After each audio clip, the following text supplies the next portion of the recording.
en train de vous dire que la vie d'un homme est constituée des paroles qu'il a reçues. J'ai dit quoi? La vie d'un homme est comment? Constituée des paroles qu'il a reçues. Pour ceux qui étaient avec moi toute la semaine sur Daily Bread, j'ai partagé un passage biblique tiré de Jérémie chapitre 1. Lisons le verset 5, le verset 6 et le verset 7. Jérémie chapitre 1, le verset 5, le verset 6 et le verset 7. Au verset 5, il dit: avant que tu ne fusses formé dans le ventre de ta mère, avant que tu ne fusses sorti, je te connaissais et je t'avais établi prophète des nations. Au verset 6, il dit quoi? Jérémie a répondu: ah Seigneur éternel, voici, je ne sais pas parler car je suis un enfant. Maintenant regardez la réponse que Dieu va donner à Jérémie. Il dit: ne dis pas, l'Éternel me dit, ne dis pas, je suis un enfant. Il y a des choses qu'on ne dit pas. Il y a des choses qu'un homme ne doit pas dire. Parce que sa vie va s'aligner sur ce qu'il dit. Les événements et les circonstances qui vont arriver plus tard dans sa vie vont venir honorer ses paroles, vont venir comme accomplissement de ce qu'il aura prononcé. Tout au long de votre vie, vous devez vous battre pour avoir de bonnes confessions. Pour ne pas dire de mauvaises choses, mais pour dire absolument que de bonnes choses. Les mauvaises choses, c'est ce qu'on appelait les malédictions. La malédiction, c'est l'addiction du mal. C'est proférer des choses mauvaises. C'est souhaiter qu'un mal arrive à quelqu'un. La bénédiction, c'est l'addiction du bien. C'est dire ce qui est bien. Alléluia. Et les événements de nos vies sont soit des malédictions manifestées ou bien des bénédictions manifestées. Alléluia. Je vous ai donné l'exemple de Rachel qui a reçu la parole de son mari, pas directement. C'est pourquoi je vous ai dit qu'une malédiction même que vous ignorez peut continuer, peut quand même agir dans votre vie. Rachel ne savait pas qu'une telle parole avait été prononcée contre elle, alléluia, mais ça l'a quand même touchée. Elle est morte sans arriver en Égypte parce que son mari a dit en Genèse chapitre 31, le verset 32, périsse soit celui chez qui tu trouveras des téraphins. Donc il y a des choses qu'on ne doit pas dire. Il y a des choses malheureusement aussi qu'on ne doit pas faire. Parce que ce qui nous arrive aussi quelquefois est la conséquence des actions qu'on a posées. Celui qui sème moissonnera. Amen. Genèse chapitre 26, verset 12. Genèse chapitre 26, verset 12. Il dit quoi? Isaac sema cette année-là. Amen. Isaac sema dans ce pays et il recueillit cette année le centuple car l'Éternel le bénit. Amen. Si l'Éternel avait béni qui n'avait pas sémé, il n'aurait rien recueilli. Donc, ce qu'il a recueilli comme fruit, c'est l'association de la bénédiction, mais aussi de l'action. Il y a des gens que Dieu a bénis, mais comme il n'y a pas d'action, ils ne voient pas la manifestation de la bénédiction. Amen. Ronfler avec la bénédiction, c'est ronfler davantage. Amen. Si tu as la bénédiction que tu ronfles, tu vas augmenter le volume de ton ronflement. Amen. Je reprends. Si tu as la bénédiction que tu ronfles, tu vas augmenter le volume de ton ronflement. La bénédiction vient amplifier toute chose. Si tu es paresseux avec la bénédiction, tu seras doublement paresseux. Tu connais Maloko le dormeur? Tu vas dormir à 22h pour te réveiller à 14h. Amen. Mais si tu peux faire un petit travail avec la bénédiction, tu seras enrichi. Parce qu'en réalité, ce n'est pas ce qu'on fait qui nous donne la prospérité. C'est la bénédiction qui accompagne ce qu'on fait. C'est pourquoi il dit que c'est la bénédiction, Proverbe 10, verset 22. C'est la bénédiction de l'Éternel qui enrichit. Car il ne l'a fait suivre d'aucun chagrin. Donc on doit chercher nous-mêmes à être bénis, mais aussi on doit chercher à faire de bonnes choses, poser de bonnes actions. Il y a des gens que tu dois aider, il y a des gens que tu dois soutenir, il y a des gens sur qui tu dois dire de bonnes paroles. Alléluia. Maintenant, qu'est-ce qu'on doit faire, pasteur, lorsque on a fait de mauvaises choses? Amen. Quand on était des enfants, on a fait des choses qu'on regrette. Par exemple, comme un pasteur, je ne dirai pas son nom, qui allait écrire avec de la peinture sur des murs dans une ville. Alléluia. Il a pris la peinture de son papa et il a écrit le nom du groupe de rap auquel il appartenait. Alléluia. Et quand ce pasteur-là s'est converti maintenant, qu'il partait à l'église chaque matin avec sa Bible, lorsqu'il se rendait à l'église, il voyait ce qu'il avait écrit. Et il se rappelait le passage de David qui dit: mon péché est constamment devant moi. Papa, qu'est-ce que je dois faire lorsque mon péché est constamment devant moi? Qu'est-ce que je dois faire lorsque la vie me rappelle que je suis tombé là? Qu'est-ce que je dois faire quand la vie me rappelle que j'ai dit telle ou telle chose? Ce qu'il faut faire, c'est la prière de confession. C'est la prière de quoi? La prière de confession. Donne-moi Daniel chapitre 9, lisons les 4 premiers versets. Moi, Daniel, je vis par les livres qui devaient s'écouler 70 ans selon la prophétie. La première année de Darius, fils d'Axérite, lequel était devenu roi des Chaldéens. Verset 2. Moi, Daniel, Je vis par les livres qui devaient s'écouler 70 ans pour les ruines de Jérusalem, d'après le nombre des années dont l'Éternel avait parlé à Jérémie le prophète. Verset 3. Je tournais ma face vers le Seigneur, Dieu, afin de recourir à la prière et aux supplications, en jeûnant et en prenant le sac et la cendre. Verset 4. Il dit, je priais l'Éternel mon Dieu et je lui fis cette confession. Toute la prière de Daniel, vous lisez jusqu'à la fin, ça a été une prière de confession. C'est quoi une prière de confession? Une prière de confession, c'est une prière de repentance. C'est une prière pendant laquelle on admet qu'on a fait quelque chose de mauvais et on va demander la clémence ou la miséricorde de Dieu pour traiter avec cette chose. Donne-moi le verset 5, ils verront ce que je suis en train de dire. Il dit, nous avons péché et nous avons commis l'iniquité. Nous avons été méchants et rebelles. Nous nous sommes détournés de tes commandements et de tes ordonnances. Le peuple d'Israël était en captivité. Pourquoi? Parce qu'arrivé un moment, ils ont péché. Arrivé un moment, ils ont dit des choses qu'il ne fallait pas faire. Et le peuple d'Israël, c'est l'image de ce que nous sommes aujourd'hui. Ça veut dire que certains parmi nous sont en captivité. Certains parmi nous ne sont pas dans leur bénédiction, ne sont pas dans leur territoire. Si on fouille bien, il y a des choses que ces personnes-là ont faites. Il y a des choses que ces personnes-là ont dites. Et quand vous vérifiez maintenant, ou bien quand vous réalisez que vous faites partie des gens qui ont dit ou bien fait certaines choses pour lesquelles ils sont en train de souffrir maintenant, la prière que vous devez faire, c'est celle que Daniel a fait en Daniel chapitre 9. Une prière de confession, une prière de repentance. Au premier culte, j'ai dit, et je ne veux pas revenir là-dessus, juste faire un rappel pour ceux qui n'étaient pas au premier culte, afin qu'ils sachent où nous sommes arrivés et nous prendre. J'aime bien la manière de faire les deux cultes. Vous savez pourquoi? Parce que ça me permet de prêcher deux messages, l'un à la suite de l'autre. Alléluia. Ne pas forcément dire les mêmes choses, mais ça me permet de prendre mon temps pour prêcher. S'il y avait un seul culte pour enseigner ce message, je serais allé rapidement sur les points. Et je n'aurais pas permis au Saint-Esprit souvent de s'arrêter sur certains espaces pour appuyer la destinée de certaines personnes. Vous savez, quand on arrive sur certains points dans la prédication, il y a des points où le Saint-Esprit fait des parenthèses. D'accord? Il fait des envolées. Et vous allez voir que très souvent, c'est le point qui concerne certaines personnes dans l'église. Quand je parlais des voleurs de chats, ça concernait 2 ou 3 personnes qui devaient se repentir d'avoir mangé le chat de leur voisin, mais qui n'avaient pas fait. Toi aussi, tu fais partie des mangeurs de chats. Donc, ça fait la 3e personne. Vous voyez? Je n'ai pas parlé en vain. Donc, quand j'ai fait cette parenthèse-là, j'ai aidé les mangeurs de chats à pouvoir se confesser. Amen. Amen. Touche un voisin, dit, peut-être que tu es la 4e, parce qu'au fur et à mesure que le pasteur revient sur ce message-là, les gens se dévoilent. Tu vois, quand j'ai parlé du pardon ce matin, ça a aidé le pasteur. Comme il est pardonné, maintenant il peut dire qu'il a mangé le chat. Amen. Je disais à pasteur Diane qu'il n'y a pas un homme qui mange son propre chat. Tous les mangeurs de chats sont des voleurs de chats. Un chat que tu as élevé, tu ne peux pas le manger. Parce qu'un chat c'est comme un chien, tu t'attaches à lui, tu ne peux pas manger ton enfant. À moins, je parle des gens qui sont normaux, parce qu'il y a les sanguinaires. Amen. Comme les sorciers qui mangent les membres de leur famille. Amen. Je parle des gens. Amen.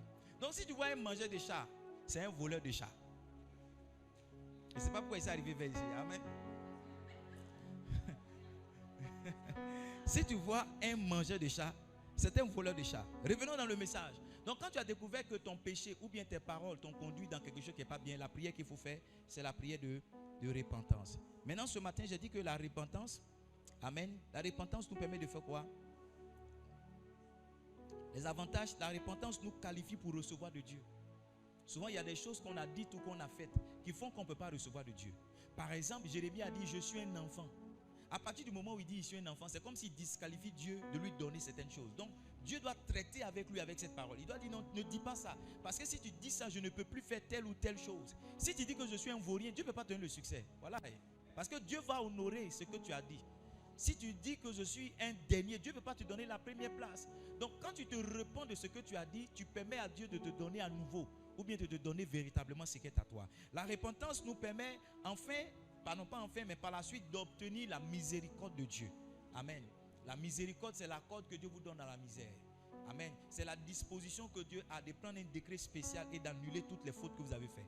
C'est le pouvoir que Dieu a de prendre un décret spécial et de vous rétablir dans votre position. Il dit, c'est vrai que lui, il était incarcéré, mais je le place à nouveau dans sa charge. Est-ce que les chansons du roi n'étaient pas en prison avec Joseph? Il était en prison, mais le roi l'a replacé, le roi l'a rétabli dans sa charge. Ça, c'est la décision de quelqu'un qui est élevé en autorité. Le roi pouvait dire, bon, c'est vrai que tu n'es pas coupable, mais à partir du moment où tu étais en prison, tu ne peux plus travailler. Tu es disqualifié, c'est fini, ton CV est chargé. mais le roi l'a rétabli dans sa charge. Je prie pour toi, toute position que tu as perdue, que cette semaine, ça soit une semaine de rétablissement. Ce qui devrait être à toi qui est parti dans la main de quelqu'un, cette semaine, je fais un transfert par l'esprit, par la prophétie, je te rétablis dans ta charge. Si je parle de toi, donne-moi un meilleur amen. La repentance nous permet d'être exaucés. J'ai insisté au premier culte. Ne croyez pas que si vous vivez dans le péché, vous pouvez être exaucé. What you are playing is very good, but I want you to reduce the volume, please. Donc, la repentance nous permet d'être exaucés, permet à Dieu de nous écouter. La repentance est un moyen, 4e point, de restitution. Amen. 5e point, la repentance est quoi? La repentance est la clé pour recevoir le pardon de ses péchés. Quand tu vis dans le péché, le moyen... S'il n'y a pas de repentance, il ne peut pas avoir de pardon de péché. J'ai dit quoi?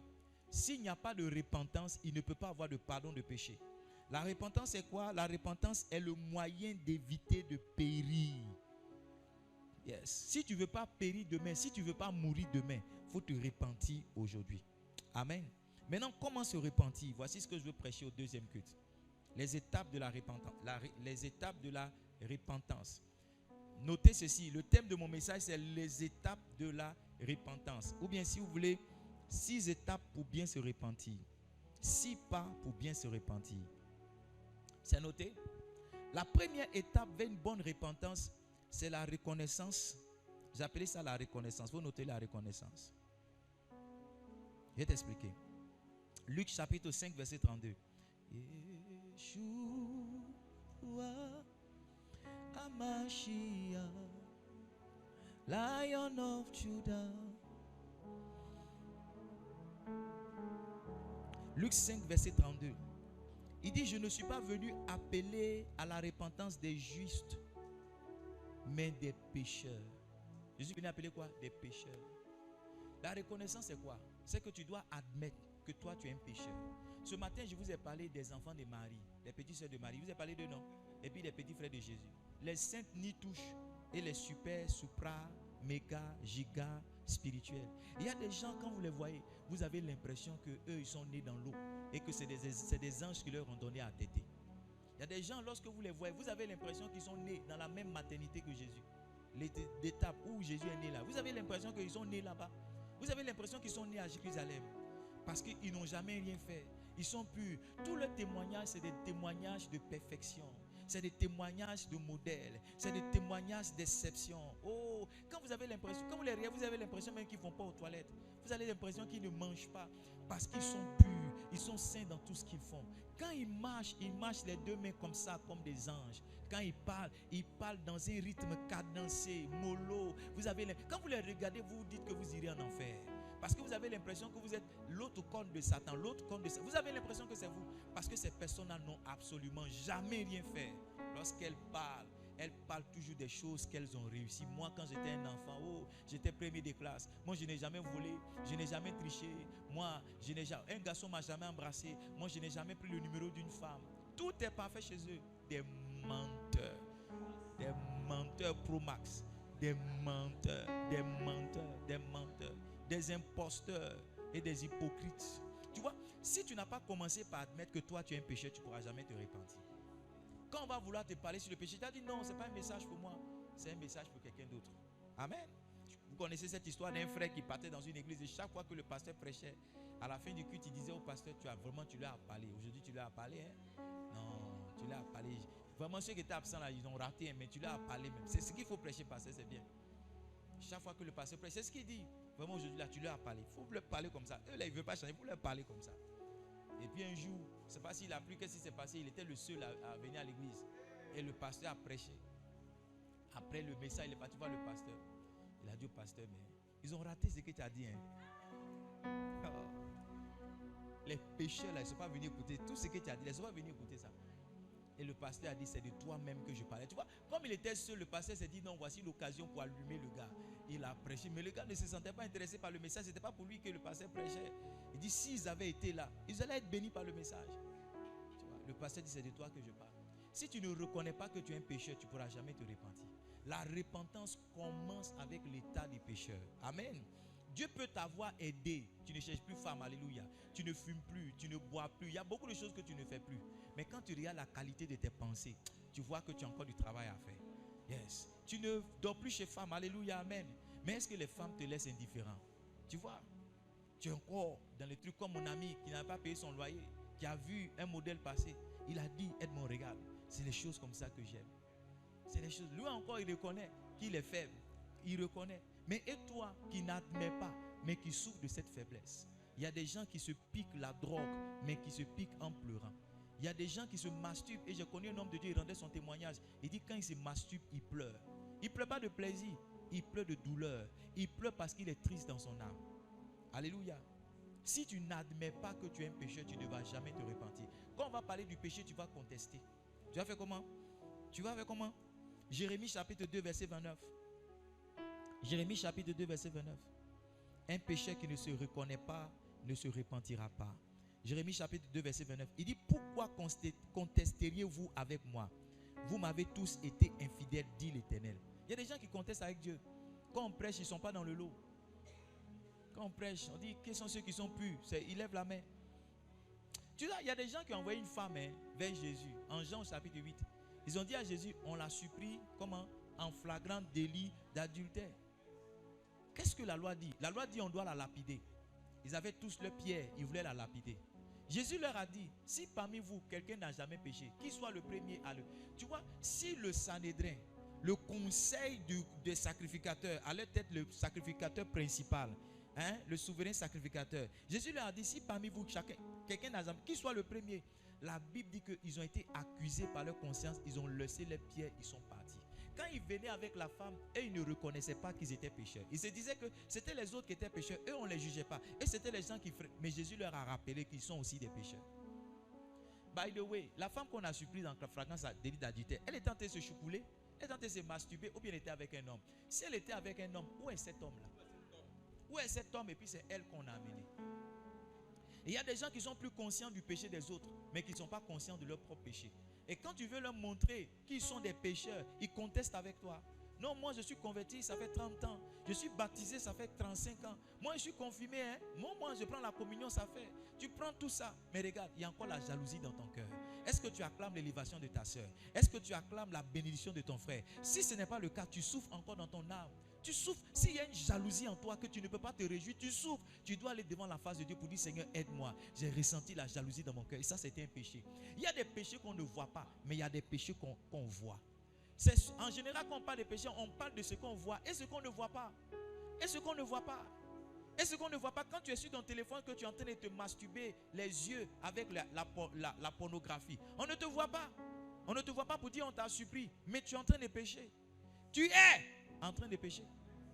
Tu es en train de pécher. Donc, la repentance commence par quoi? La reconnaissance de son état de pécheur. Et si quelqu'un ne reconnaît pas que c'est un pécheur, il va contester. Il y a des gens qui contestent avec Dieu. Si quelqu'un ne reconnaît pas son état de péché, il ne prendra pas garde à la correction. C'est-à-dire, quand Dieu va vouloir le corriger, là, il ne va pas accepter. Est-ce que tu sais que Jonas a préféré être jeté dans l'eau, être avalé par un poisson, que de demander pardon à Dieu? Ce qu'il a fait en demandant pardon, après 3 jours dans le ventre du poisson, s'il avait fait ça plus tôt, il aurait évité de rentrer dans le ventre du poisson. Il y a des gens qui attendent jusqu'à ce qu'ils soient dormus, qu'il n'y ait plus vraiment de solution et d'option. Maintenant qu'ils disent, Seigneur, je veux. Mais après avoir perdu combien de choses? Parce que quand vous lisez bien l'histoire, ils ont perdu pratiquement leur navire. S'ils n'ont pas perdu leur navire, ils ont perdu la cargaison du navire. Ils ont perdu les choses qui étaient dans le navire. Est-ce que tu as besoin de perdre un doigt pour demander pardon à Dieu? Est-ce que tu as besoin de perdre un œil pour demander pardon à Dieu? Est-ce que tu as besoin qu'une certaine maladie vienne te frapper pour que tu réalises que ce que tu fais là, ce n'est pas correct? Tu dois arrêter ça. Je ne vous prêche pas, je prêche à des gens qui me suivent en ligne. Parce que vous êtes des petites sœurs de Jésus. Amen. Jérémie chapitre 2, verset 30. Il dit, en vain j'ai frappé vos enfants. Jérémie 2, verset 30. Ils n'ont point eu égard à la correction. Votre glaive a dévoré vos prophètes comme un lion destructeur. Quand quelqu'un ne reconnaît pas son état de péché, première chose, il fait quoi? Il conteste. Deuxième chose, il ne prend pas garde à la correction. Troisième chose, il est séduit et marche dans la prétention. Il marche dans la prétention. Lui, il est converti à 7 ans. Il est parti au couvent à 9 ans. Comme ils se sont trompés que le couvent c'est pour les femmes, ils l'ont enlevé au couvent, ils l'envoient au petit séminaire. Lui n'a jamais bu une bière. Tu connais Flag? Je ne sais pas si ça existe encore. Tu connais Flag? Tu connais pas Flag?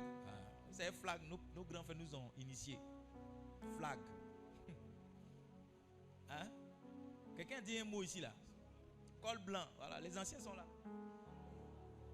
La bière de l'homme fort. Quand on te demande, tu n'as jamais bu bière ou toi tu n'as jamais bu belé ou toi tu n'as jamais tu n'as jamais rien. Toi tu es né dans l'eau. Les anges de Dieu t'ont donné saint. Quand tu avais mal de ventre, ils t'ont envoyé au ciel, ils t'ont purgé là-bas, t'ont lavé et puis tu es venu sur la terre. Bienvenue, nous là, on est des pécheurs pro max. On est des pécheurs pro max. C'est la grâce de Dieu qui fait qu'on est là. Sinon, si on doit nous soulever comme ça, là, la boue qui est dans notre vie, là, Dieu seul sait. Je vais te raconter cette vision-là. Je suis allé au Nigeria et dans la louange, je voyais des gens être enlevés. J'ai dit, Seigneur, et moi, je suis arrivé dans un endroit vraiment beau. Les pieds sur lesquels je marchais brillaient tellement que je pouvais me voir à l'intérieur comme un miroir. Et j'ai observé que chaque pas que je faisais, je laissais la boue là. Oui, j'étais dans une grande conférence. J'étais sur le point de démarrer le ministère. Et quand je suis rentré, le Saint-Esprit m'a dit, quand tu vas rentrer à la maison, mets de l'ordre encore dans ta vie. Je ne fumais plus à l'époque, Pasteur Diane. Je ne buvais plus.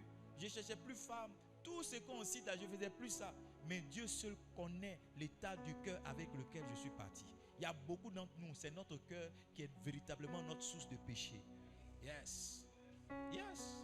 Et on demande chaque fois, je vais dans la présence de Dieu. Ce jeudi, ce vendredi, j'étais seul à la maison et j'ai prié Dieu. J'ai dit, Seigneur, ne me laisse pas aimer le ministère plus que toi. Ne me laisse pas aimer les avantages du ministère plus que toi. J'ai vu dans le ministère qu'il y a la gloire. On célèbre mon nom ces temps-ci. Tout le monde veut me connaître. Je reçois des invitations. Ce matin encore, quelqu'un m'a invité de très loin. Je reçois des propositions de voyager. Il y a beaucoup de choses que je vois. Mais Seigneur, ne laisse pas ces choses-là gagner mon cœur plus que toi. Je veux t'aimer plus que tout. Je veux t'adorer. Je veux être ton enfant. Ne me laisse pas. Ceux qui n'ont pas prié comme ça, qui ont cru qu'ils étaient trop forts, qu'ils pouvaient résister à tout, arrivé un moment. Alléluia. La Bible dit que celui qui croit être debout ne prenne garde de tomber. Donne-moi ça. 1 Corinthiens chapitre 11, chapitre 10, le verset 12. 1 Corinthiens chapitre 10, le verset 12. Am I preaching here? 1 Corinthiens chapitre 10, le verset 12. Que celui qui croit être debout ne prenne garde de tomber. Quand tu es sûr que toi, tout va bien, toi, c'est en ce moment-là que Satan te surprend. Satan te surprend. Là où tu ne pensais pas te retrouver, tu te retrouves là. Et tu es tellement abattu que ton relèvement devient problématique. Parce que de la chute dépend le type du relèvement. Celui qui est tombé des escaliers peut se relever rapidement par rapport à celui qui est quitté au premier étage pour tomber. Celui qui est quitté au 5e étage, ce n'est pas celui qui se relève. C'est pas celui qui se relève. C'est pourquoi la Bible dit que celui qui croit être debout ne prenne garde de tomber. Lorsque tu penses que tout va bien sur toi, c'est en ce moment-là que tu dois t'interroger pour dire quel est l'aspect de ma vie que je n'ai pas encore mis en ordre. I don't know if I'm preaching. I don't know. Nous, on est des pécheurs. Pécheurs. Peut-être le max est parti, mais on est dans pro peut-être encore. Première étape, il faut reconnaître que tu es un pécheur. Il dit si quelqu'un, 1 Jean 1 verset 8, si nous disons que nous n'avons point de péché, qu'est-ce que nous séduisons? Il dit nous séduisons nous-mêmes. Et la vérité n'est point en nous. Quand un homme ne reconnaît pas son état de péché, il marche dans la prétention. Moi je prie 15 heures par jour. Hey. Moi je prie 3 heures par jour. Moi je donne 50% de ma dîme. Je donne 100%. Moi quand je prie, je vais au ciel, je reviens. Quand je prie, il y a des anges qui viennent me transporter comme ça. Hey. Il y a des gens, lorsque vous les écoutez, vous vous demandez, mais si vous-même vous êtes converti ou même vous n'êtes pas converti. Il y a un pays là, quand vous partez en conférence chez Bishop Da, il y a un pays là, quand ils viennent, non. Avant qu'on dormait dans les dortoirs là, quand ils sont à côté de vous, dès qu'ils déposent des affaires, il dit, ils vont prier jusqu'à ce que tu te demandes, hey, Jésus. Toi-même, est-ce que tu as commencé le ministère? Dis avec moi, c'est blaguer, tu es. Le lendemain, ils sont morts. Tu entends gros rat. Ils rompent, ça finit pas. Tu vois, il y a des gens qui sont des hypocrites et des... Si tu veux les régler, je te promets. Est-ce que je peux vous parler? Il y a ton petit péché. Je n'ai pas dit qu'il faut garder le péché. Tu vois, mais il y a ton petit péché lequel tu luttes. Tu penses que tu es le dernier de la classe en enfer, au paradis. Mais si quelqu'un que tu vois à côté de toi, tu penses qu'il est juste. Si on commence à te parler de sa vie, tu vas dire Wallahi, Wallahi, Seigneur. Wallahi, Wallahi, Wallahi. Et il y a des gens même, il y a des gens là, ils ne peuvent pas rendre le témoignage. Parce qu'ils sont tellement mystifiés que s'ils rendent le témoignage, ils vont tellement décevoir les gens. C'est nous là, nous gâtés, sinon là, on est des bons enfants. Est-ce que je peux avancer? Deuxième étape, quand tu as reconnu que tu es un pécheur, il faut reconnaître que tu es un pécheur. Même si tu es un pasteur, il faut reconnaître que tu es un pécheur encore. Il faut reconnaître qu'il y a certaines parties de ta vie, ce n'est pas correct. Quand tu lis l'histoire même des... Vous savez, la Bible dit, donne-moi le verset 11. 1 Corinthiens chapitre 10, verset 11. Il dit que ces choses-là ont été écrites pour nous servir d'exemple, afin que nous tirions instruction. 1 Corinthiens 10, verset 11. Please. Il dit ces choses-là leur sont arrivées pour nous servir d'exemple et ont été écrites pour notre instruction à nous qui sommes parvenus à la fin des siècles. Quand vous lisez chacune des histoires des héros de la Bible, vous allez voir que chacune de leurs histoires est remplie d'imperfections. Si Abraham était le père de la foi, c'est celui-là qui a accepté la proposition de sa femme d'aller avec sa servante pour avoir un enfant. On peut tout dire de lui, mais ça c'est une faute. On peut parler de David, mais ce matin on a lu l'histoire de David. Comment est-ce qu'il a convoité la femme de quelqu'un, fait tuer cette personne, l'enceinter et la marier plus tard? Ça c'est des choses qui ne se font pas. Pourquoi est-ce que la Bible intentionnellement a fait marquer les erreurs et les fautes de ces héros-là? Pour nous faire comprendre qu'il n'y a pas un niveau où on peut penser être fort. Oh yes, chaque fois il y a 2 ou 3 choses avec lesquelles on va lutter. Mais voyez-vous, notre force vient dans la reconnaissance de notre faiblesse. Parce que l'apôtre Paul dit, je suis fort pendant que je suis faible, c'est alors que je suis fort. C'est alors que je suis fort. Maintenant mon message, je vais très bien. Ce n'est pas pour dire à quelqu'un, c'est bien que tu restes dans le péché, que dans tous les cas, Dieu t'aide, tu es fort dedans. Non, c'est pas ce que je suis en train de dire. Je suis en train de vous dire que ne tombons pas dans la séduction pour dire non, on est sans péché, on est pur, on est saint. C'est faux. C'est faux. Que Dieu nous aide à progresser. Et je sais qu'après cette prédication, Dieu va nous aider à aller plus loin. La deuxième étape vers une repentance sincère et véritable, c'est l'étape du regret. Il faut écrire le regret. Le regret, c'est la tristesse que vous manifestez devant votre culpabilité. Le regret, c'est quoi?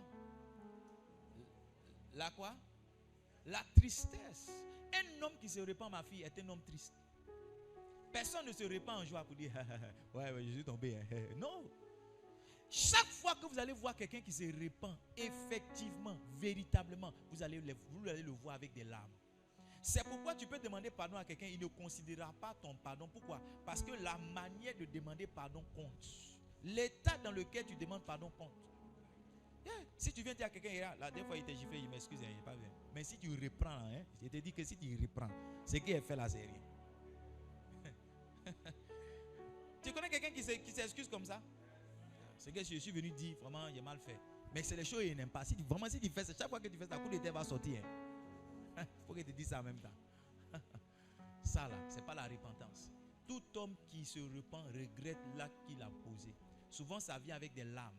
Mais les Ivoiriens et les gens sont devenus maintenant des vrais acteurs. Donc, il y a ce qu'on appelle les larmes de crocodile. Quelqu'un peut pleurer alors qu'il n'y a rien. Amen. Oh, j'aime bien cette église. J'aime prêcher. J'ai une excitation particulière quand je viens prêcher dans l'église. J'aime être ici pour prêcher. Oh yes, j'aime être prêché. Oh, on est mieux que ce soit ma fille. Je pense que c'est une malédiction pour un homme de Dieu que de se sentir à l'aise. Ailleurs, moi j'aime vraiment prêcher à l'église. J'aime. Est-ce qu'on est là? Crime District, c'est l'une de mes chaînes préférées, mais de ces temps-ci là, je regarde moins la télé. Amen. Mais dans Crime District, parce que Diane, on regarde la télé quelquefois ensemble. Quelquefois, on tombe sur des coupables qui n'ont aucun regret des actes qu'ils ont posés. Qui même disent, qui sourient. Ils sourient pendant, comment on appelle ça? Pendant le procès. On a regardé un monsieur, c'était cette semaine. Oui, cette semaine, j'ai regardé. J'ai oublié son nom. Les gens ont découvert qu'il a tué des gens, mais étrangement, les femmes aiment les conneries. Excusez-moi les femmes. Mais les femmes, quand on dit un garçon n'est pas bon là, et c'est pas, elles ont une certaine excitation. Les garçons aussi sont comme ça. Celle que tout le monde a pris là, les garçons aussi veulent goûter. Amen. C'est une folie qui est dans l'homme. sais pas pour ma... Non, il faut que je coupe cette partie-là. Amen. De couper cette partie-là. Non? Il y a un de mes cousins là. Lui, il aimait les femmes comme ça. Jusqu'à présent, il n'est pas marié. Quand on dit une fille, elle est passée dans les mains de plusieurs garçons. C'est que lui, il aime ça. Il tombe. Pasteur Jean, tu le connais, non? Il tombe, c'est-à-dire, il tombe follement amoureux. C'est pas que lui aussi veut prendre pour faire sa chose pour partir. Non, lui veut prendre pour garder. Tu dis, oh, mon cousin là, il ne sait pas c'est qu'est-ce qu'il est dans sa tête. Hein. Un jour, on est parti s'asseoir dans un restaurant manger. Il était avec une jeune fille que je connaissais. Et la fille, c'est pas une fille sérieuse. Donc la fille là, comme elle était assise, il y avait une table en face. Et les gens lui ont fait signe. Donc moi, il m'a dit à l'oreille qu'elle ne va pas partir nous. Elle va rester ceux qui sont derrière nous. Je vous dis, je suis pasteur et puis il dit ça. Je dis comment ça? Elle dit oui, qu'elle veut rester là. Elle veut passer la soirée les gars qui sont derrière. Mon frère là, c'est sa chérie. Donc moi, il dit, ah, qu'est-ce que vous avez votre alliance? Peut-être que c'est un renouvellement, moi je ne suis pas dedans. Et donc on s'est levé, quand on a fini de manger, on s'est levé, on partait. Lui et moi on a marché, Arrivé au moment, il dit, ah, mais elle est où? J'ai dit, ah, elle dit qu'elle va rester les gars. Il dit, ok, demain elle va rentrer. Il disait quoi, mais puis c'est arrivé là-bas. Hein? Crime district, ils ont montré un gars. Donc le gars, il a été accusé, il n'avait aucun remords. Maintenant, il a découvert que son procès était rempli de jeunes femmes. Pourquoi? Parce que les femmes l'ont trouvé séduisant. Je te promets. Les femmes l'ont trouvé séduisant. Et il y a une qui était tellement proche qu'elle a commencé à le conseiller maintenant. Donc comme il a trouvé que les femmes le trouvaient, il a commencé maintenant à s'habiller en veste. Il porte veste, il porte blouson, cuit. J'ai oublié son nom même. Il porte lunettes noires. En plein procès, il porte lunettes. Il n'avait aucun regret. Au contraire, il a profité de ça pour se donner davantage. Et dans ça, il y a une qui s'est tellement rapprochée qu'il l'a mariée. Oui, c'est passé ce crime district. Oui. Elle l'a mariée, ils ont fait le mariage en prison. Elle a quitté sa ville pour venir habiter à côté de la prison. Elle a démissionné de son travail pour venir à côté. Et les deux se sont mariés. Ils se sont mariés. Le point le suivant, le monsieur n'avait aucun regret et il narguait tout le monde. Il était condamné à mort. Mais tu sais, avant quand tu es condamné à mort, on ne te tue pas le lendemain. Tu peux faire 20 ans dans le couloir de la mort. Donc tu peux vivre encore. Il était condamné à mort. Ce qui maintenant ne va pas l'arranger, c'est que plus tard, ils ont fait un rapport avec un crime qui a eu lieu, je ne sais pas où ça. Mais ce crime-là, ils avaient trouvé l'ADN du violeur. Parce que c'était un violeur. Il avait violé une petite fille. Et à l'époque, il n'y avait pas de test ADN. Donc ils ont conservé son test. Ils ont conservé l'ADN. Et puis ils sont venus l'interroger. Et dans ça, ils ont profité, ils ont pris son ADN. Et quand ils ont fait la comparaison, ça a matché. C'est ça qui a fait que la dame là, ses yeux se sont ouverts. Parce que pour elle, aussi longtemps qu'il pouvait agresser les grandes personnes, elle n'avait pas de problème. C'est lorsqu'elle a découvert que le gars là peut violer même une enfant de 7 ans. C'est ça, c'est comme si quelqu'un a tapé sa tête comme ça. Et puis elle s'est réveillée. J'ai suivi le documentaire, ça m'a touché. Ça m'a vraiment touché. Donc voyez-vous, si vous n'avez pas de regrets, si vous ne regrettez pas ce que vous avez fait, vous n'irez jamais à la repentance. Voilà. Tu peux reconnaître que tu es un pécheur. Mais souvent, on reconnaît qu'on est pécheur, mais on estime que ça, là, c'est pas trop grave. Vous volez, après les 1000 francs seulement, il y a pris là. Tu ne regrettes pas d'avoir pris 1000 francs. Tu as volé dans la sauce en tu dis, mais il y a faim, ça veut quoi? Tu dois regretter ce que tu as fait. Amen. Amen. Est-ce que vous me suivez? Je vais vous donner un passage, vous allez mieux comprendre.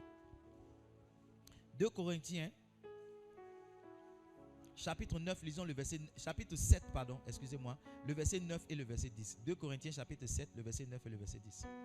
Je suis en train de parler sur le thème, les étapes qui mènent à la repentance sincère. Il dit, je me réjouis à cette heure, non pas de ce que vous avez été attristé, mais de ce que votre tristesse vous a apporté à la repentance. De ce que quoi? Votre tristesse vous a apporté à la repentance. Il dit, car vous avez été attristé selon Dieu, afin de ne recevoir de notre part aucun dommage. Verset 10, maintenant on va lire, verset 10. Il dit, enfin, en effet, la tristesse selon Dieu produit une repentance à salut dont on ne se repent jamais, tandis que la tristesse du monde produit la mort. La tristesse selon Dieu produit quoi? Produit quoi? La repentance. Si tu as été affecté, attristé par ce que tu as fait, tu n'auras pas besoin que je te prêche, toi-même tu vas te repentir. Les gens ne se repentent pas parce qu'ils ne sont pas attristés, ils ne regrettent pas ce qu'ils ont fait. Ils ne regrettent pas ce qu'ils ont fait. Et tu sais, si tu ne regrettes pas ce que tu as fait, c'est que c'est que ce que tu as fait partie de ton idéologie. Tu es convaincu que ce n'est pas une chose grave. Tu es convaincu qu'on ne va pas au péché, on ne va pas en enfer pour ça. Oui, vous connaissez l'histoire de cette soeur qui est venue dans cette église. Elle dit, pasteur, Dieu ne va pas m'en vouloir si j'aime quelqu'un. Elle dit, depuis quand aimer quelqu'un, c'est un problème. Moi, je t'aime, pasteur. Est-ce qu'il est mal fait? C'est la dame qui m'a dit, est-ce que j'ai mal fait? Je t'aime, est-ce que j'ai mal fait? Est-ce que je suis mauvaise? Ici, je t'aime. Pasteur, offre-moi une nuit. Donne-moi juste une nuit. Ce n'est pas un péché. Pasteur, dormir avec une femme que tu aimes, ce n'est pas un péché. La Bible dit que Dieu a tant aimé le monde qu'il a donné. On était dans une conférence de pasteurs et l'orateur nous expliquait l'éthique. Il dit qu'il avait invité un de ses pères à l'époque, il était jeune. Et il est parti à l'hôtel pour retrouver son papa, pour lui demander comment les choses vont se passer. Il a vu une belle fille, jeune fille, dans les épaules, sur l'épaule de son papa, en train de... Et il a dit, mais papa, ça c'est quel modèle ça? C'est quel modèle de prière? Ou bien c'est quelle clé, c'est quel modèle d'onction? Peut-être que c'est une clé pour attraper l'onction. Non, papa, c'est quoi? Il dit, le Seigneur a dit de prendre soin des brebis. Connaissez vos brebis et prenez soin d'elles.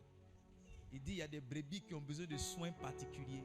Tout le monde ne va pas à l'hôpital parce qu'il est blessé. Il y a des gens qui vont parce qu'ils ont migraine. Il y en a qui ont maux de ventre. Alléluia. Donc selon les maux, tu dois maintenant traiter les brebis. Tu vois, pour le vieux là, c'est pas un péché. Il y a des gens qui disent que là où le péché abondait, la grâce a surabondé. Donc pour que tu vois beaucoup de grâce dans ta vie, tu dois commettre un péché.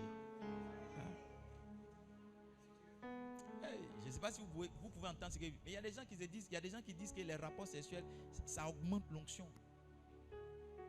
Oui. Donc, avant une prédication, vous êtes calme, hein? Tu vois, c'est devenu une idéologie pour eux. Ce n'est plus maintenant une faute. Donc, même quand ils le font, ils n'ont aucun regret. Ils peuvent se confesser pour autre chose, mais ça, ils n'estiment pas que c'est un péché. Ils ont des versets bibliques pour défendre. Ils sortent certains versets de contexte pour défendre leur idéologie. Ils ont déjà une faiblesse pour l'alcool. Donc ils sortent des versets pour dire que non, on peut boire. Ils ont déjà une faiblesse pour les femmes. Donc ils sortent de la Bible certains versets pour dire que non, on peut avoir plusieurs femmes. L'alcool et les femmes et beaucoup de gars. Si vous êtes assis, vous n'avez pas besoin d'avoir Jésus. Asseyez-vous, réfléchissez sur ta vie. Vous allez voir que ça, ce n'est pas une bonne chose. Prenez les gens qui ont eu plusieurs femmes autour de vous. Prenez les femmes qui ont plusieurs garçons autour de vous. Asseyez-vous, regardez leur vie et tirez instruction. On n'a pas besoin de venir à l'église pour ça. Il faut savoir que dans l'année où on est venu, où il n'y a plus maison, villa 50 000 à Dabou, que tu apprends 2 femmes. 2 femmes. Il y avait un monsieur qui fréquentait cette église que j'aidais beaucoup. On le soutenait comme on pouvait, ma femme et moi. Le jour où on a arrêté de le soutenir, c'est le jour où on a découvert qu'il a une deuxième famille. Deuxième foyer. Il a une femme à Dabou. Il a une femme à l'intérieur. C'est pas garçon qui est là. Mais un homme malheureux. Un homme malheureux. Un homme malheureux. Vous voyez, nous autres là, quand les gens nous voient, ils pensent qu'on a beaucoup d'argent. On n'a pas beaucoup d'argent. Hein. C'est qu'on a. On a beaucoup d'argent, mais ce n'est pas encore disponible. C'est qu'on a. C'est certaine sagesse qu'on a. Moi, je ne bois pas bien. Donc, mon argent de bière là, je peux prendre payer une glace pour mon enfant. Quand tu me vois en train de payer une glace pour mon enfant 500 là, tu dis que oh, lui là, c'est un pacha. C'est ton argent de bière là, c'est ça, je prends payer une glace pour mon enfant. Je ne sais pas si vous comprenez ce que je suis en train de dire. Oui. Toi, tu as deux foyers. Tu donnes 200 000 ici, tu donnes 300 000. 200 000 là, c'est plus des climatiseurs. Donc, si tu viens chez moi qu'il y a un climatiseur, ce n'est pas parce qu'il y a beaucoup plus d'argent que toi, c'est parce que ta force vie dans laquelle tu es là, moi, je ne suis pas dedans. Ta vie pour avoir 2 femmes, donner 200 000 ici, 300 000. Moi, je ne fais pas ça. Donc, mon argent, je peux faire pour prendre un peu soin de moi. Il n'y a pas plus d'argent que toi. J'ai moins de folie et moins de bêtises. Amen. Si, moins de folie, moins de bêtises. Toi, chaque week-end, vendredi, tu dois t'asseoir quelque part. Dépenser 50 000, dépenser 40 000. Samedi encore, tu dois... Moi, je ne fais pas ça. Moi, vendredi, je suis à la maison. Ou bien je suis en veillée ici. Ou bien samedi, je dors. Je n'ai pas ça. Donc, les 80 000 francs que toi, tu vas prendre pour aller. Si moi, j'ai gardé ça sur 10 mois, ça fait 800 000. Tu vas me voir dans un avion quelque part. Ma femme t'a dit, il n'y a rien raison, l'argent. Non, voilà, on n'a pas plus d'argent que toi. Il y a des folies dans lesquelles on n'est pas. Il y a des bêtises, on ne fait pas où. We don't do it. Et c'est pas Jésus dans la bonne église. Hein? On ne fait pas ça. Notre vie est simple. Manger à teke, huile rouge, sauce claire, poisson. C'est fini. Il n'y a pas fait de nom. il y a 2 go ici, 3 go ici. Non, il y a une fille qui vient là. Donne-moi ta chaussure, donne-moi ta chaussure. Ça là. C'est la souffrance inutile. Non, il y a son client ici et presse ça. C'est qu'il y a quelqu'un qui est assis ici qui est concerné parce que c'est en train de dire. Hein? Non, il y a une soeur qui vient, pardon, donne-moi ta chaussure, donne-moi ta chaussure. Est-ce que ton t-shirt que tu as porté, est-ce qu'il peut avoir ça? Ça, c'est quelle vie? Quelle vie? Tu es en train de souffrir. Tu es en train de souffrir. Tu es en train de souffrir. Ceux qui sont derrière, j'espère qu'ils entendent mon message parce que je ne vois pas la tête des gens. Tu es en train de souffrir. Il y a des choses dans lesquelles tu dois sortir intentionnellement, volontairement, pour faciliter ta vie.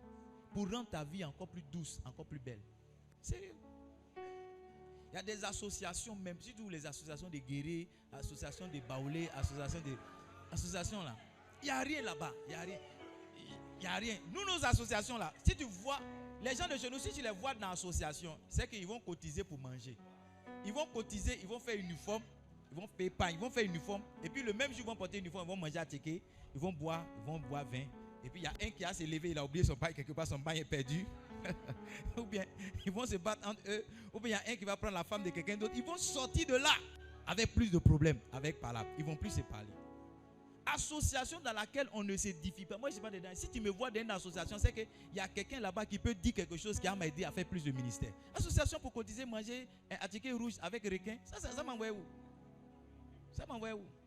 Ou bien association pour parler briller, pour parler guérir. Non, quand on est là-bas, on parle entre nous, on parle des choses du village, on parle des choses du village. Maintenant, il y a les groupes WhatsApp, on peut envoyer audio, c'est fini. On n'a pas besoin de se réunir beaucoup. Je prêche dans la bonne église où je me suis trompé. Non, ça dit non, on est dans. Papa, il faut qu'on finisse vite parce qu'on a une réunion.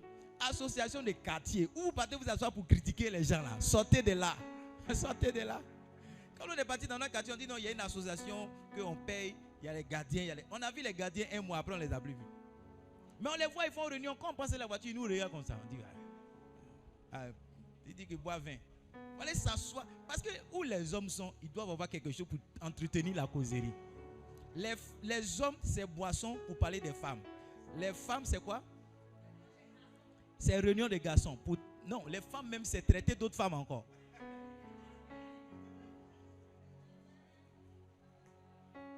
Cette semaine, Dieu m'a dit, le Saint-Esprit m'a dit, il m'a dit, tu t'es trop isolé. Cette semaine, le Saint-Esprit m'a dit ça. Le Saint-Esprit m'a dit, ce que tu fais, c'est bien, mais tu as exagéré. Maintenant, tu vis plus. La dernière fois, on est parti chez un pasteur, et puis, il m'a invité à manger, il a fait manger, on a mangé. D'abord, il était en jeûne. Mon jeûne finissait à 15h. Donc, je n'ai pas vu de partir, j'ai géré. Après, sa femme dit, la femme, moi j'ai dit, quand j'ai dit, c'est bon. Quand on a fini de manger, ma femme lui a dit, mon mari ne fait pas ça. Mon mari là, il ne mange pas chez les gens. Il a dit à manger chez toi. Elle dit, mon mari ne va pas chez les gens pour dire, non, c'est mon ami, causerie, on s'assoit en réel à la télé, il ne fait pas ça. Que si mon mari a fait ça, c'est qu'il tient vraiment à vous. C'est ma femme qui lui a dit, il ne fait pas ça. Quand ici à la maison, si tu me vois, elle sort de la maison, elle m'a déposé mes enfants, après il vient m'asseoir au bureau. Le Saint-Esprit m'a dit, tu exagères. Non, cette semaine, il a appelé beaucoup de personnes. Il a dit, venez vous visiter. C'est le Saint-Esprit qui m'a dit ça. Le Saint-Esprit m'a dit, non, tu exagères. Il ne fait pas chez les gens. Hein. Non, il m'a dit chez ma camarade, chérie, il m'a dit chez mon ami. Il ne fait pas ça. Hein. Mais le Saint-Esprit m'a dit, non, tu exagères. Voilà, faut doser. Il vous a dit, moi, il ne s'est pas fait quelque chose de petit. Tout ce qu'il a fait, il exagère dedans. Quand il buvait sauvagement. Amen. Quand il a arrêté aussi, sauvagement. Ce n'est pas fait un peu. Je ne sais pas si je vous ennuie. Mais je sens que mon message est intéressant. Troisième étape vers une repentance sincère. On va aller vite. La troisième étape après la tristesse, c'est l'aveu ou la confession elle-même. L'aveu. L'aveu. Jacques 5, verset 16. Je vais dire quelque chose rapidement sur ça et puis on va bouger. Jacques, comment tu t'appelles mon gars? Didier, Dider. Tous les Didier s'appellent Dider. Tous les Frank s'appellent Frankie. Il y a d'autres mots qui viennent, mais je ne vais pas dire ça à l'église. Amen. Voilà, tous les Maliens s'appellent Manu. Je ne sais pas pourquoi les Maliens font ces choses-là. Même si tu es président, mais ils vont te donner ce nom. Le Côte d'Ivoire, c'est un peuple étrange. J'ai dit, Si tu es Ivoirien, non, c'est parce que tu es en Côte d'Ivoire, tu ne connais pas les Ivoiriens. Mais si tu sors de la Côte d'Ivoire, là, si tu vois un Ivoirien à 5 km, tu vas savoir que c'est un Ivoirien. Ils sont indisciplinés, les Ivoiriens, et ils parlent mal partout. Moi, il me promenait au Ghana, j'étais dans les rues d'Accra. Il marchait. Un gars qui m'avait dit, toi, tu es Ivoirien. Il dit, mais Joe, je te dois ou bien? On se connaît où avant? J'ai dit, mais pourquoi tu dis que c'est Ivoirien? Il dit, de toute façon, tu habilles là, c'est les Ivoiriens ceux qui s'habillent comme ça. Porter pantalon sauté, ta chaussure, ça là, c'est Ivoirien. Tu es Ivoirien, mais tu n'es pas Ivoirien. J'ai dit, si je suis Ivoirien. Il dit, alors. Amen. Côte d'Ivoire, c'est un pays exceptionnel. Ils n'aiment pas respecter les lois, les Ivoiriens. J'étais au Ghana, on était à la gare de Car. Et puis un Ivoirien, il dit aux Ghanéens là, fais un effort de parler français. Il dit, mon ami, tu as quel problème? Il dit, mais je vais prendre le billet, fais un effort de parler français là. On ne va pas se fatiguer tous les jours pour parler anglais. Il dit, mais mon frère, mon frère. Et le gars là, on était en train de lui demander, il a fait parler comme ça. Hein? On était en train de lui demander, il dit, tant que le gars ne parle pas français, lui il est là, le rang ne bouge pas. Parce qu'il a la caisse. Il dit, mais faites un effort là. Il a commencé à généraliser maintenant. Tu es à Accra, au Ghana, et tu veux que les gens parlent français. Le gars il était fâché dans le cas jusqu'à arriver au moment où il s'est endormi, on l'a oublié. Les Ivoiriens sont étranges. Hein? Mais c'est un peuple. Il n'y a pas un Ivoirien qui est sérieux. Même son pasteur, il n'y a pas un qui est sérieux. Les Ivoiriens, là, ils sont jamais sérieux. C'est le seul pays où dans la guerre, les gens sortent. Dans ce pays-là, les gens ont stressé le président. Il a levé, comme on appelle ça, coup-feu, un 31 décembre pour qu'il sorte.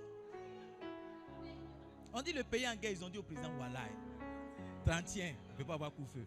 Le président, malgré lui, a pris un décret spécial pour dire tous les jours, il y a coup-feu, sauf 31. C'est le seul pays. Non, Ivoirien. Je ne sais pas pourquoi ils sont allés là-bas. Donc, quand tu vois être pasteur ivoirien avec une église ivoirienne, c'est pas facile, hein? Parce qu'il n'y a pas un qui est sérieux. À commencer par le pasteur, il n'y a pas un qui est concentré.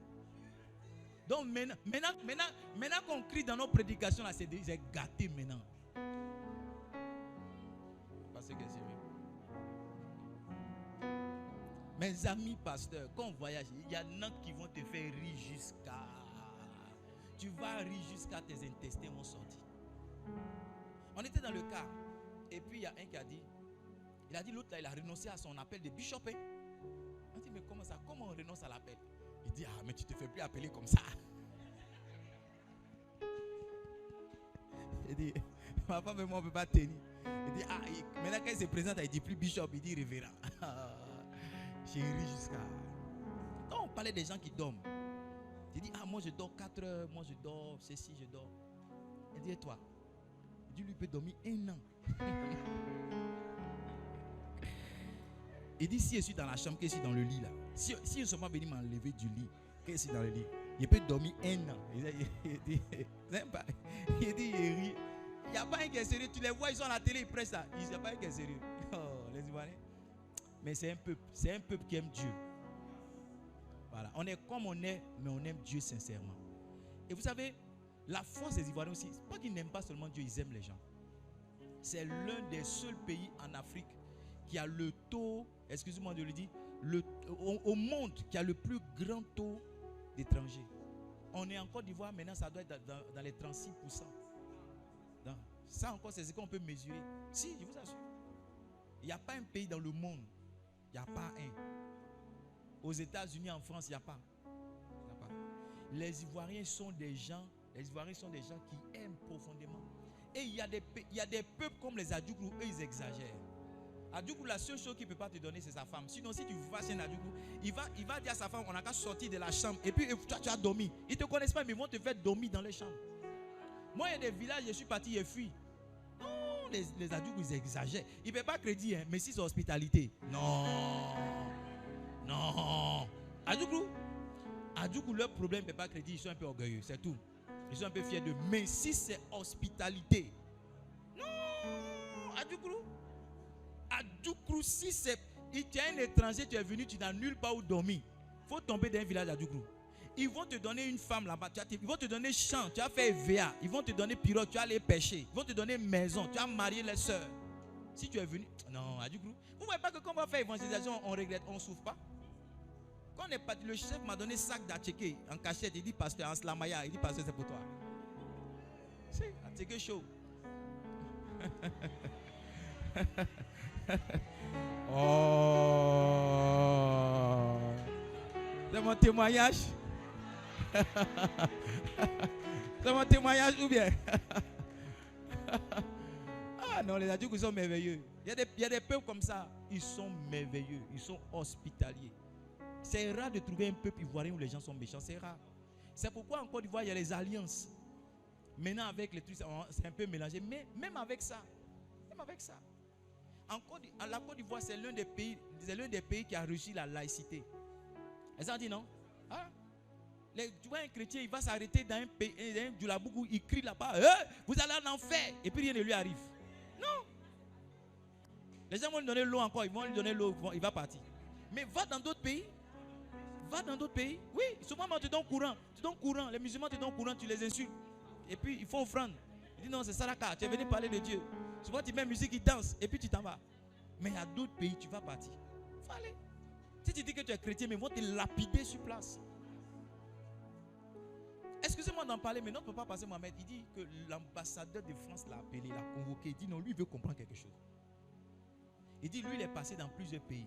Mais la Côte d'Ivoire c'est le seul pays où un pasteur s'appelle Pasteur Mohamed.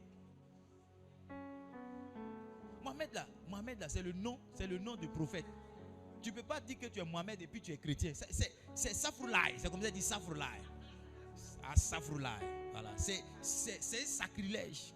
Oui, moi j'étais dans la voiture avec un de mes amis. Un gars, on travaillait ensemble. Lui aussi s'appelle Mohamed Sanogo. Et puis je dis, ah, tu t'appelles Mohamed Sanogo comme le passé. Il a fait comme. Si. Oui, il a fait. Faut pas y dire ça. Il a fait. Et il était choqué. Il a fait. Pour dire que c'est quelque chose même là. C'est inacceptable. Mais le monsieur, il prend ce nom là. Il s'en va dans leur ville encore. Et là, il s'en va au Sénégal. Hein. La semaine prochaine, il s'en va au Sénégal. Il a son nom là. Il s'en va là-bas.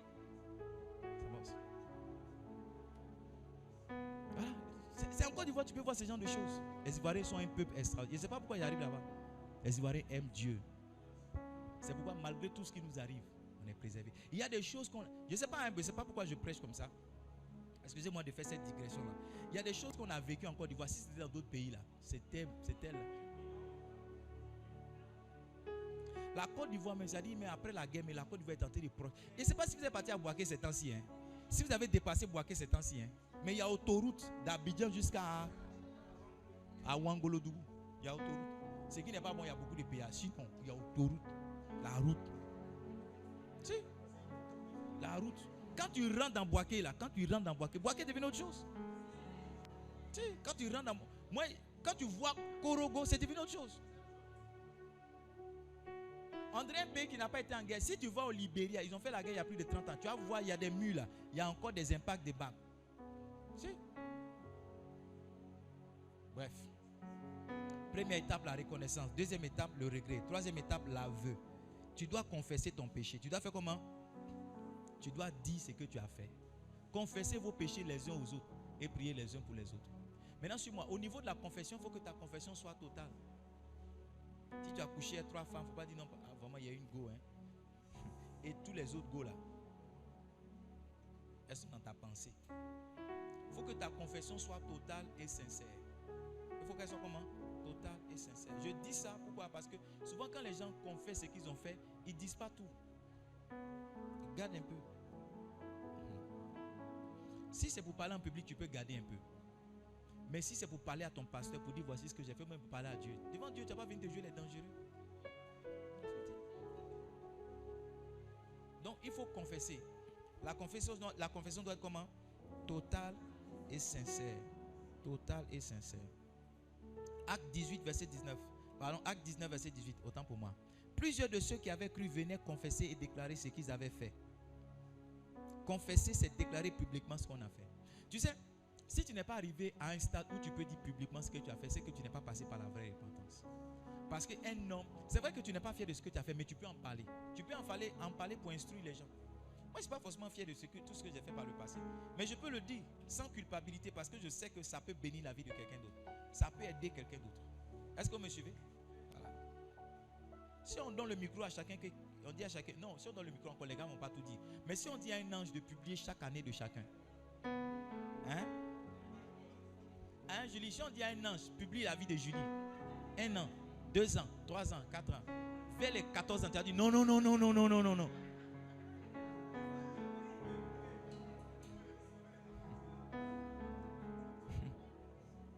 Ils vont faire comme ça. Image sensible. Comment on dit non? Image comment? Âme sensible s'abstenir. Ce qui vient, c'est pas bon. Ce qui vient, c'est pas bon. Touche un voisin, dis-lui on vient de loin. Hein? Dis-lui, toi, mais quand il te regarde, je sens que... c'est la 3e guerre seulement que tu n'as pas encore fait. Mais quand il te regarde, je sens que... Touche ta voisine, dis-lui, voisin, quand il te regarde, je sens que toi là, hein? Touche quelqu'un, dis-lui, toi, de toute façon, tu es calme à l'église, tu danses dans la louange. Quand il te regarde, je sens que... toi, tu viens de loin. Si ce n'est pas Jésus là.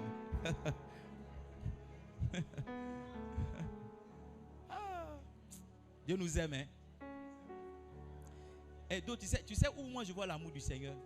C'est que Dieu lui-même, il cache certaines de nos fautes. Et même si nous-mêmes on veut dire là, il y en a même qui cachent. Pour que les gens aient encore un peu de considération pour nous. Parce que voilà, si chacun veut dire oui, il est quitté là. Vous allez voir que peut-être c'est moi qui suis le plus saint ici. Hein? On te croit fort, hein? T'as une petite fille comme ça. Il y a des gens qui sont quittés dans le haut grade de la sorcellerie. Manger tout le monde dans la famille. Aujourd'hui, Jésus t'a sauvé. Oui. Cette partie, tu ne dis pas. Quand tu dis ton témoignage, tu dis où tu buvais, mais tu ne dis pas la sorcellerie.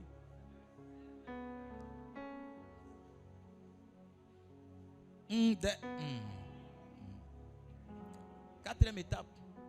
Quand tu as reconnu, regretté et avoué, tu dois maintenant demander pardon. Tu dois faire comment? Seigneur, j'avoue, j'ai mal fait. J'ai mal fait, j'ai fait ceci, j'ai fait cela. Mais je te demande pardon. C'est demander pardon là que beaucoup ne font pas lorsqu'ils essaient de se réconcilier.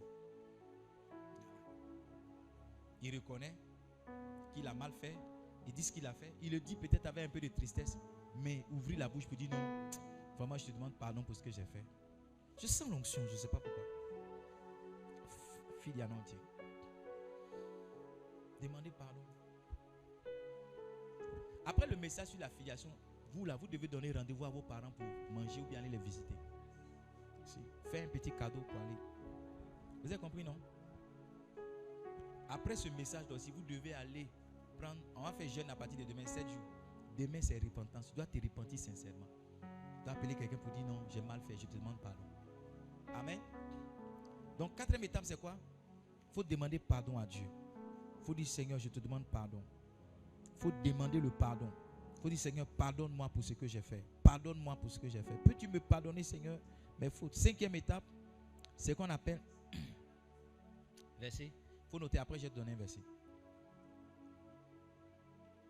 Le verset même, on peut citer Daniel chapitre 9, verset 4 à 5. Cinquième étape, on appelle ça le délaissement.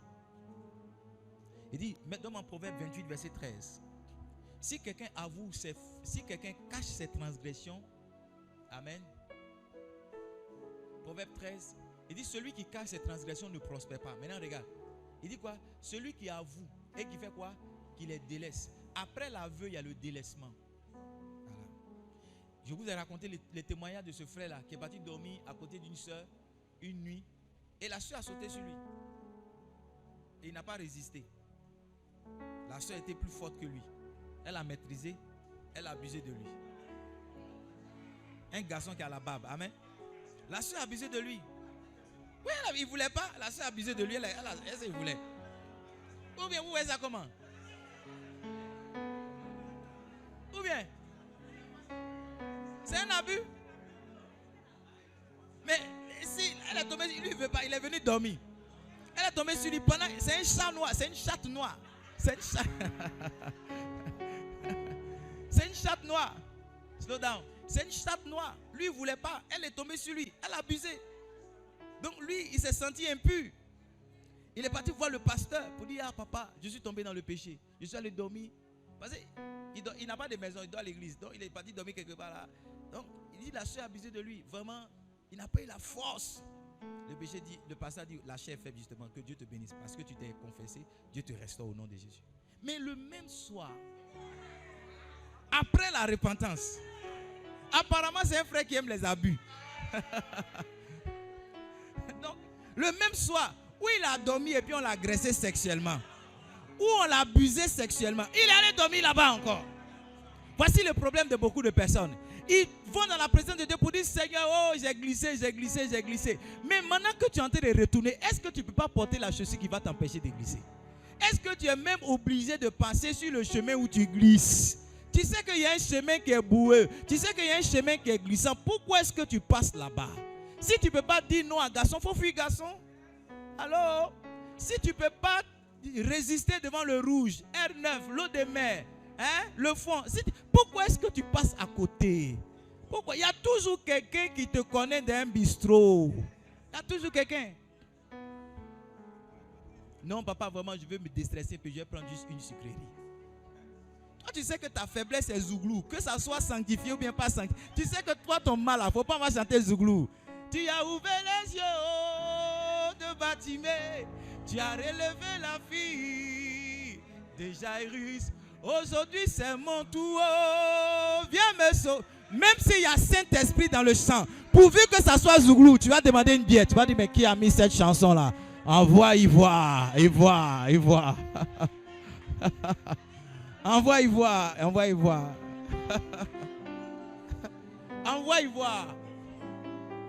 Ivoire. Et tu es venu juste pour réfléchir un peu, juste pour déstresser. Tu sais ce qui est bien avec la bière là? La bière, ça donne l'inspiration. Donc ce que tu ne veux pas faire là, l'alcool, ce que tu ne veux pas faire, ça te pousse à faire. Donc toi tu es venu, maintenant tu as donné ta vie à Jésus, tu n'es plus dans les choses. Mais tu es venu t'asseoir pour prendre une cigarette. Ce qui n'est pas mauvais, ce n'est pas un péché. Sauf que c'est un terrain glissant pour toi. Sauf que c'est un terrain boueux pour toi. Donc quand ils ont envoyé, et comme les gens qui travaillent dans Maquis, ils savent comment ça marche, ils savent que c'est après une chanson comme celle-là, tu as envoyé une bière, tu as appelé une bière. Et ils sont là pour faire marcher le Maquis. Donc ils vont envoyer encore. Dédicace spéciale à mon tonton fort. Il est devant sa bière. Vous savez, il est tonton, quand tu as l'argent, tu ne parles pas beaucoup. Tonton joli garçon. Il commence à chanter ton nom maintenant. Tu appelles quelqu'un, tu dis donne 2000 au gars là. Tu l'as provoqué maintenant. Mon tonton. Hey. On va mettre la chanson qu'il aime parce que tout à l'heure on a remarqué que c'est un zougloufile. Est-ce que les zouglouphiles sont là? Tu as ouvert les yeux de Batimée. Tu as relevé la fille de Jairus. Aujourd'hui c'est mon tour. Viens me sauver. Aujourd'hui c'est mon tour. Maintenant toi qui es l'assistant pasteur, tu vas te lever maintenant pour faire comme ça.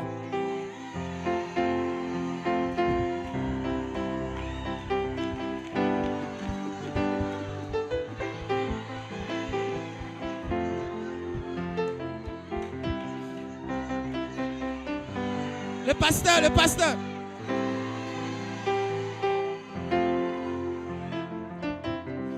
Et au moment où on va se rendre compte, le pasteur a bu 10 bières. Ils vont le soulever maintenant. Avec sa chanson. Ils vont le déposer à la maison. Quand il va se réveiller, il va dire, mais qu'est-ce qui m'a pris? Cette année, j'ai juré que je ne vais plus boire.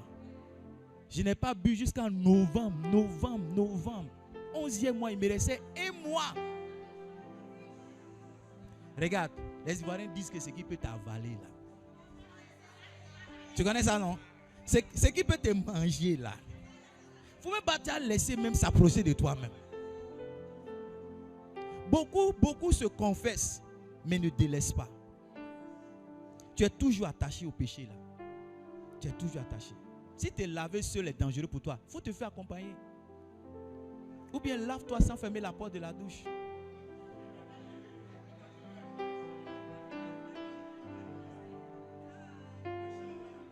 Si tu dures dans la douche, mets un chrono.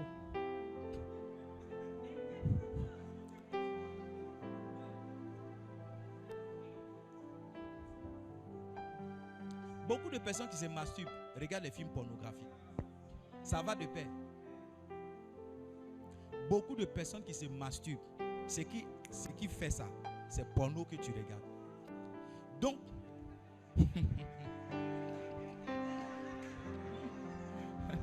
le deuxième kit d'aujourd'hui, c'est gâté. Le kit est gâté. Hein. Le kit n'est pas sérieux. Le kit n'est pas sérieux.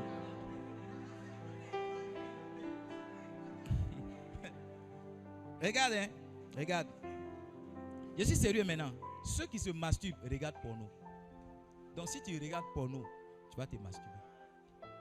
Ce que tu dois faire maintenant, c'est enlever tout porno qui est dans ton téléphone. Enlever tous les pornos qui sont dans ton téléphone. Maintenant, suis-moi. Regarde, suis-moi. Je vais dire quelque chose qui est très sérieux. Super. Si soyez sérieux. Tu n'es pas obligé d'avoir smartphone. Si avoir Beskla, c'est ça qui est ton salut là. Il faut avoir Beskla. Au moins là. Il n'y a pas porno dans Beskla. Au moins. Tu vas te priver de quelque chose pendant longtemps. Et pendant longtemps, Dieu va t'aider à ne pas glisser. Je ne sais pas si vous comprenez ce que je suis en train de dire. Beaucoup de personnes regrettent. Elles sont tristes, elles avouent. Mais elles ne savent pas comment sortir. Tu ne peux pas dire que tu laisses la drogue et puis tes amis sont encore des drogués. Non. Tu ne peux pas dire que tu as arrêté d'aller dans les bars et puis tes gars sont des gars. Excuse-moi, hein. Tu ne peux pas. Tu ne peux pas. Tu ne peux pas. Si tu ne sais pas quitter et renoncer, tu ne peux pas grandir en Christ. Si tu ne sais pas quitter et renoncer, tu ne peux pas grandir en Christ. Je dis quelque chose, mais je ne sais pas si vous pouvez supporter. Il y a des gens même là, vous devez quitter un moment la famille. C'est-à-dire, si vous voulez avoir le salut dans votre marche avec Christ là, vous devez prendre, c'est-à-dire un éloignement un certain temps. Parce qu'on ne reste pas dans Magnan pour enlever Magnan. Mon conseil est dur, mais c'est la vérité, ce que je suis en train de dire. Il y a des gens, tant que vous serez, tant que tu seras avec tes frères, dès que tu vas venir, tu vas dire quoi, tu ne bois plus quoi. Ah, toi tu es notre champion. Ils vont toujours te taquiner ça. Un jour, tu vas dire non, bon, dans tous les cas, papa n'est pas là, tu vas juste prendre ça. Et c'est dans ça, ils vont se moquer de toi plus tard.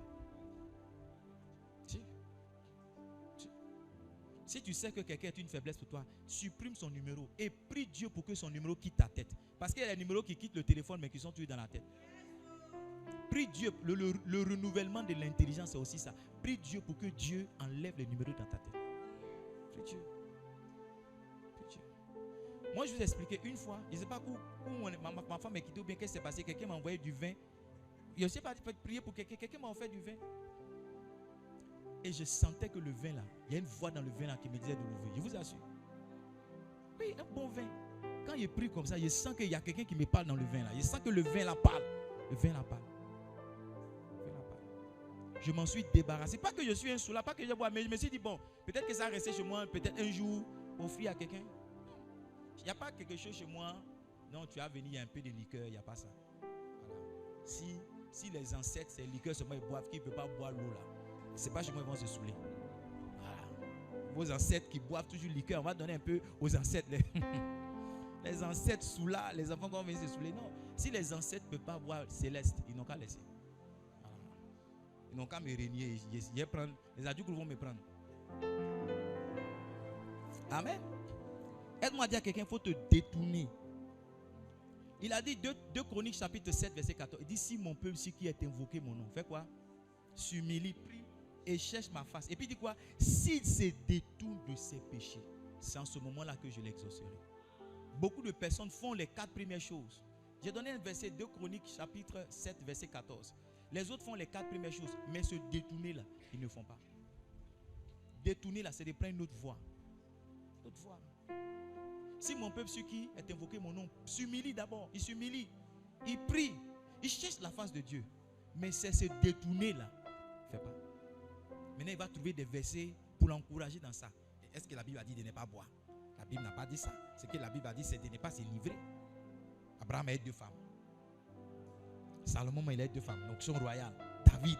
Toi, tu parles de David. Donc, David a eu combien de femmes? David a eu combien? Jacob a eu combien de femmes? Il a eu Léa. Et puis pour Jacob, c'était des sœurs. Fais quoi? Elle, c'est juste sa cousine. C'est pas sa cousine. Et puis, tu te confortes dans une position qui est en train de te faire souffrir, dans laquelle tu péris. J'ai fini ma prédication. Je ne sais pas si vous allez mettre ça sur YouTube, hein, parce que le culte de... Mais ça va, mettez, ça va bénir quelqu'un. 3e étape. 6e étape. 6e. Ma fille, c'est bien. Toi, tu es en avance. 6e étape. La réparation ou bien la restitution. Voilà. Hein? La restitution. Souvent, le pardon n'est pas complet tant que ce que tu as pris, tu n'as pas donné. Amen. Amen. La restitution. Il y a un monsieur là, son pasteur a enseigné, ça n'a pas bien compris. Donc après le dimanche, lundi, il est parti voir son voisin. Il est parti restituer. Il est parti dire au voisin que vraiment, le pasteur a prêché un puissant message. Lui s'en veut, hein, que ce qu'il a fait, c'est pas bien. Mais lui, il a décidé de changer de vie. Que vraiment, lui sortait sa femme. Mais à partir d'aujourd'hui, il ne fait plus.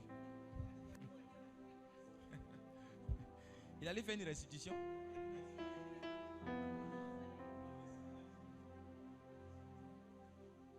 Il a dit, il allait faire une restitution ou pas? Luc 19, verset 8. Zachée, se tenant devant le Seigneur, lui dit, voici Seigneur, je donne aux pauvres la moitié de mes biens. Et si j'ai fait tort de quelque chose à quelqu'un, je lui rends le quadruple. Quand moi j'ai mes problèmes à la banque et que les choses étaient sur le point de se régler, j'ai appelé mon ancien chef. Je lui ai dit, est-ce que je peux le voir? Il m'a dit, il était content même. Il était content. Il dit, bon, on va manger ensemble à midi. C'était pas facile pour moi. Et quand on est parti, j'ai dit, ah, vraiment, je suis venu lui demander pardon. Il m'a envoyé dans un bon coin. Je lui demande pardon, qu'il y a beaucoup de choses qui sont passées. Son nom a été cité, pas en bien, que je suis désolé, que je l'ai mis dans des situations inconfortables. J'ai parlé, j'ai dit tout ça. Et il a pris la parole. Il m'a dit, Edmond, c'est pas bien grave tout ce qui s'est passé. Moi aussi, j'ai attiré beaucoup d'enseignements. J'ai appris beaucoup de choses. Que tu n'es pas le seul qui a traversé des moments difficiles. Moi aussi, voici ce qui est arrivé à mon frère. Voici.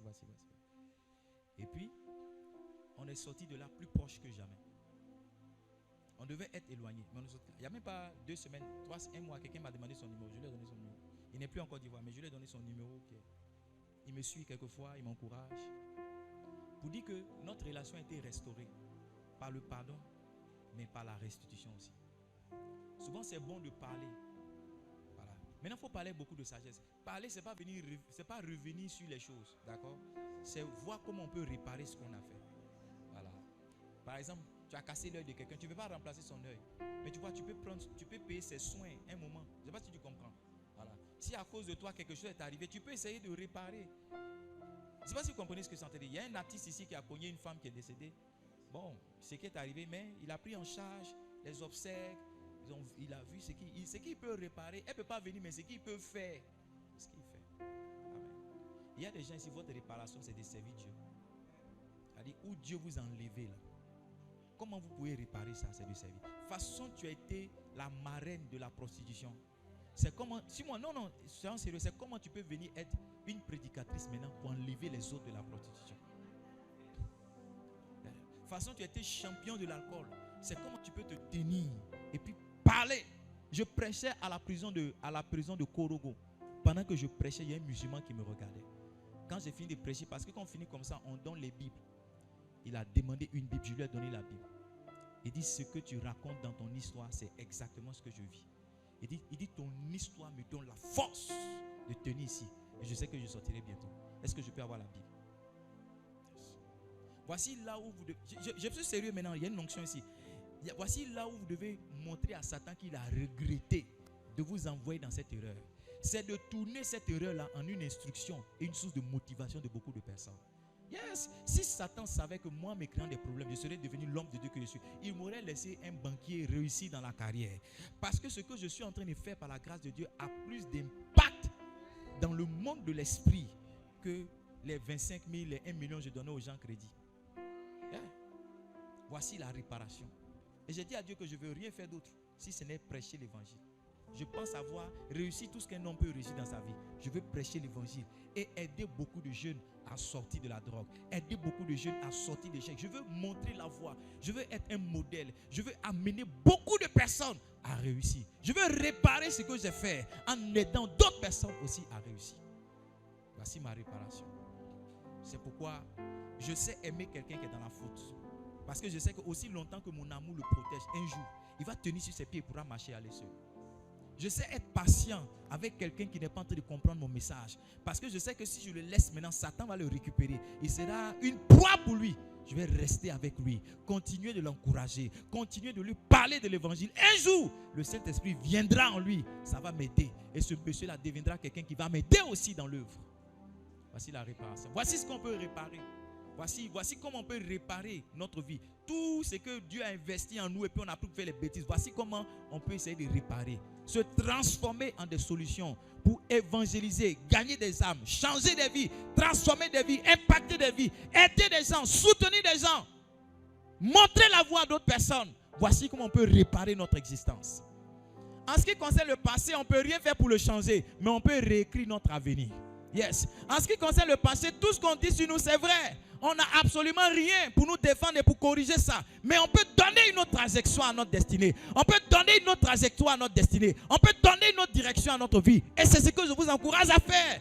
Ne restez pas dans le péché, sortez du péché et montrez à l'humanité que vous êtes trompés. Mais maintenant, vous êtes devenu quelqu'un de meilleur. Lorsqu'on parlera de vous-même, on va mesurer les paroles. Parce que vous serez tellement grand que quand les gens vont sortir votre passé, ils vont dire non, c'est pas la peine qu'on en parle. Parce que ce monsieur est devenu quelqu'un de différent. Ce n'est plus lui, c'est une autre personne. Voici comment vous pouvez réparer le péché dans lequel vous avez été. Voici comment. Voici comment. C'est d'être des modèles. Montrer à Satan que même si vous avez tombé, maintenant vous êtes debout avec Jésus. Ah, maintenant vous êtes inébranlable, vous êtes fort et vous servez le Seigneur. Je vais m'arrêter là. Mais ne continuez pas ce mois de novembre si vous n'êtes pas passé par une repentance sincère. Beaucoup parmi vous, pendant qu'on était en train de rigoler dans la prédication, le Saint-Esprit était en train de faire un travail de conviction. Parce que la Bible dit que c'est lui qui convainc de péché, de jugement et de justice. Même les exemples que je donnais qui faisaient rire, le Saint-Esprit était en train de vous dire, voici un aspect de ta vie que tu dois corriger. Voici, tu dois rentrer dans un moment de prière. Voici, tu dois rentrer dans un moment de repentance. Corrigez tout ce qui a corrigé pour que les paroles qui ont été dites sur vous dans ces moments d'erreur là, ces paroles-là ne puissent plus vous affecter. Au contraire, que Dieu donne de nouvelles paroles pour vous. Parce que ce que vous avez fait, même dans l'ignorance, ça peut continuer d'agir pour vous. Quand vous allez vous repentir, ça va faire disparaître, ça va effacer la faute, ça va effacer la cause. Et cette parole-là n'aura plus le droit de se manifester dans votre vie, appeler des circonstances